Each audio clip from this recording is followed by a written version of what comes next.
क्या नाम है आपका? पवन कुमार यादव। क्या मामला है थाने पर अब? मामले पर कल मेरे पिताजी की गोली मारकर हत्या कर दी गई, उनके साथ छिनैती भी हुई है। आपके पिताजी का नाम क्या है? देवेंद्र प्रताप यादव, देवरिया में सहायक प्रधानाचार्य थे। यहाँ कहाँ रहते हैं? यहाँ यादव नगर पोस्ट ऑफिस के पास में। कैसे घटना हो गई? वो विद्यालय से आ रहे थे, उनके साथ में एक अध्यापिका भी थी और वो भी सोने की चैन पहनी थी, ये भी पहने थे।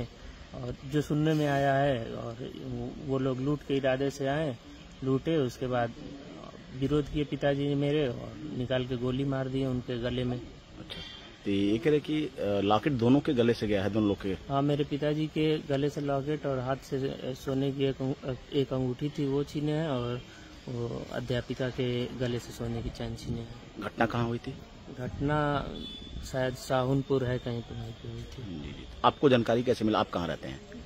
मैं इलाहाबाद प्रतियोगी परीक्षाओं की तैयारी करता हूँ, और मुझे घटना की जानकारी जो महिला अध्यापिका हैं उनके पति के द्वारा प्राप्त हुई थी शाम को लगभग 3:30 पौने 4 बजे के करीब में। तो मैं वहाँ से फिर ट्रेन के माध्यम से घर आया हूँ, आते आते 1:30 बज गए हैं। आप लोग कितने भाई बहन हैं? 2 भाई हैं, 3 बहनें हैं, 2 बड़ी बहनें हैं, उसके बाद हम 3 छोटे लोग हैं। इस मामले को पुलिस एक रंजिश भी बता रही है, तो क्या किसी आपका परिवार, घर या खानदान में अगल बगल चाहे जो भी जैसे भी किसी से विवाद भी था? नहीं, किसी से कोई विवाद नहीं था, बहुत सरल स्वभाव के थे। अच्छा, तो आप अपने तरफ से कुछ कहना चाहेंगे? बस कहना यही है कि इसमें प्रशासन एड़ी चोटी का जोड़ लगा के जो अभियुक्त हैं उनको गिरफ्तार करे और कड़ी सजा उनको दी जाए। और मैं सोचता था कि उनके रिटायरमेंट के बाद या फिर उनके वृद्धावस्था में होने के बाद मैं अपने परिवार का वहन कैसे करूंगा, लेकिन कभी नहीं सोचा था कि ऐसे अकस्मात कुछ हो जाएगा और वो इस दुनिया में नहीं रहेंगे। बहुत सारे जिम्मेदारियां लग रहा है कि बहुत कम समय में मेरे ऊपर पड़ गई हैं, और काफ़ी दुख है मेरे ऊपर। जिस तरह से एक शिक्षक की दिन दहाड़े जो है हत्या कर दी गई सर, आप यहाँ आए हैं, हत्या का कारण क्या पता चला सर? आज करीब 4 बजे के करीब, हो सकता है उससे 5-7 मिनट पहले, डायल 112 की एक सूचना प्राप्त हुई थी जिसमें ये बताया गया था कि एक व्यक्ति को गोली मार दी गई है।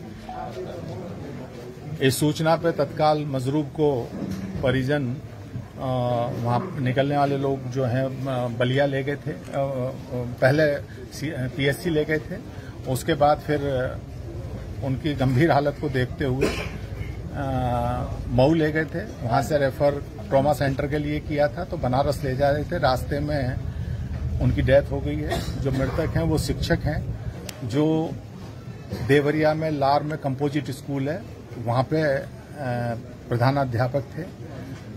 बताया ये जा रहा है कि वहाँ संकुल की एक बैठक थी, उससे वो और उन्हीं के स्कूल की एक अध्यापिका हैं, वो आ रहे थे, तो बेलथरा रोड कस्बे, उभाव कस्बे से पहले ही थाने से करीब 1.5-2 किलोमीटर पहले की 3 मोटरसाइकिल वालों ने ओवरटेक किया। जो उनके साथ महिला थी, उनका ये कहना है कि उनमें से एक बदमाश ने उनकी चैन पे हाथ डाला, इन्होंने प्रतिवाद किया, उसी में एक बदमाश ने जो बीच में बैठा था उसके द्वारा गोली चला दी गई थी। महिला वहां से उसी समय बदहवास, क्योंकि घटना का एक ट्रॉमा होता है, चली गई थी। अभी डेड बॉडी परिजनों के आवास पे है, इनके बेटे का इंतजार हो रहा है।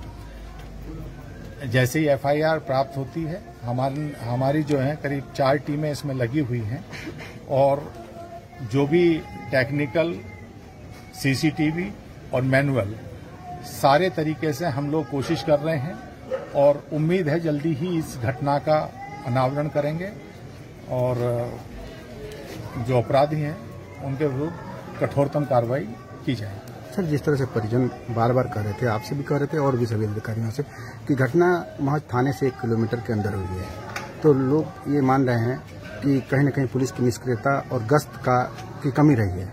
घटना का कारण ये आप मान रहे हैं? ये बिल्कुल लोगों का कहना वाजिब है, लेकिन आज एक नगरा थाने में लॉ एंड ऑर्डर इशू था, वहाँ पे पूरे सर्किल का फोर्स गया हुआ था, ये भी एक जांच का विषय होगा, क्योंकि थाना प्रभारी नहीं था तो बाकी लोगों को, लेकिन ये सूचना जो है मैंने अभी परिजनों से भी पूछा है, ये करीब 4 बजे के करीब 112 पे दी गई है, थाने पे सीधी सूचना नहीं मिली है। और अगर इसमें कहीं भी जिन लोगों की अगर ये लगेगा कि पुलिस के द्वारा भी इसमें कहीं निष्क्रियता है तो उसकी भी जांच होगी और एडिशनल एसपी जांच करेंगे, उस पर भी कार्रवाई करेंगे।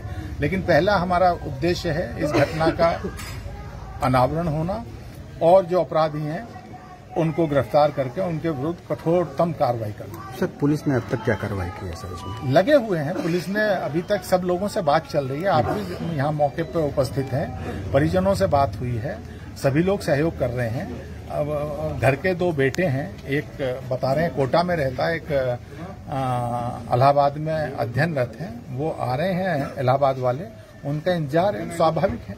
अपराधियों क्या सर कुछ पहचान हो पाई है? अभी इसमें हमारी टीमें लगी हुई हैं और बहुत सी चीजें हैं जो इस समय अभी मीडिया से नहीं, लेकिन टीमें लगी हुई हैं और विश्वास है कि कल शाम तक। जी सर, एक इस घटना से पहले एक घटना और होता है, इसी नगर में एक महिला की छिनैती होती है, वो भी शिक्षक हैं, उसके कुछ सीसीटीवी फुटेज भी आए हैं जिसमें एक उस पे भी काम कर रहे हैं। ये आज की घटना है, हो सकता है कोई आसपास के जनपदों का कोई इस तरह का गैंग आया हो, क्योंकि अभी एकदम कह पाना बहुत मुश्किल है, लेकिन उम्मीद है जिस तत्परता से यहाँ के लोग साथ दे रहे हैं और जो टीमें काम कर रही हैं, जल्दी इसका अनावरण हो। पीड़ित को कैसे न्याय लगातार 2 घटनाओं के बारे में क्या कहेंगे, और सबसे बड़ी बात की छिनौती के बारे में सर?